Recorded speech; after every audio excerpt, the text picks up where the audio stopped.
বন্ধুরা, মুম্বাই ইন্ডিয়ান্সের রোহিত শর্মা, জসপ্রীত বুমরা এবং সূর্য কুমার যাদব ছাড়তে চলেছে মুম্বাই ইন্ডিয়ান্সের দল। হ্যাঁ বন্ধুরা, গোপন সূত্র মারফত শোনা যাচ্ছে যে এই তিনজনের জন্য 90 কোটি টাকার ট্রেড হতে চলেছে। তাই চেন্নাই সুপার কিং, ব্যাঙ্গালোরের টিম আর দিল্লির টিমের মধ্যে সংঘর্ষ হতে চলেছে যে কোন প্লেয়ারকে তারা নিজের টিমে সামিল করবে। বন্ধুরা, আইপিএল 2024 শুরু হতে আর বেশি দেরি নেই। এই বছর ওই 22 মার্চ থেকে শুরু হয়ে যাবে আইপিএল সিজন, আর তার ঠিক এক মাস পর্যন্ত মানে 21শে ফেব্রুয়ারি পর্যন্ত আইপিএল এর যে কোনো টিমের প্লেয়ার তাদের বর্তমান টিমকে ছেড়ে অন্য যে কোনো টিমে চলে যেতে পারে। তার মানে এখনো রোহিত শর্মা, জসপ্রীত বুমরা আর সূর্য কুমার যাদব মুম্বাই ইন্ডিয়ান্সকে ছেড়ে অন্য যে কোনো টিমে অংশগ্রহণ করতে পারবে।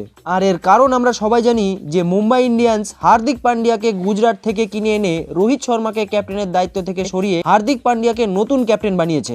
আর হার্দিক পান্ডিয়াকে ক্যাপ্টেনের দায়িত্ব দেওয়ার পর থেকেই রোহিত শর্মা, জসপ্রীত বুমরা আর সূর্য কুমার যাদব সব থেকে বেশি ক্ষেপে রয়েছে মুম্বাই ইন্ডিয়ান্সের ওপরে, যার কারণে আইপিএল এর নিয়ম অনুযায়ী এখনো তারা মুম্বাই ইন্ডিয়ান্সকে ছেড়ে যে কোনো অন্য টিমে যোগদান করতে পারে। চেন্নাই সুপার কিং আর ব্যাঙ্গালোরের মতো টিম রোহিত শর্মাকে ওপর দিয়ে আহ্বান জানিয়েছে তাদের টিমে যোগদান করার জন্য। তাই এই তিনজন প্লেয়ার কোন টিমে যাবে তা সম্পূর্ণ নির্ভর করছে এই তিনজনের উপরেই। তবে বন্ধুরা, এই বিষয়ে আপনাদের যদি কোনো মতামত থাকে তাহলে নিচে কমেন্ট করে অবশ্যই জানাবেন।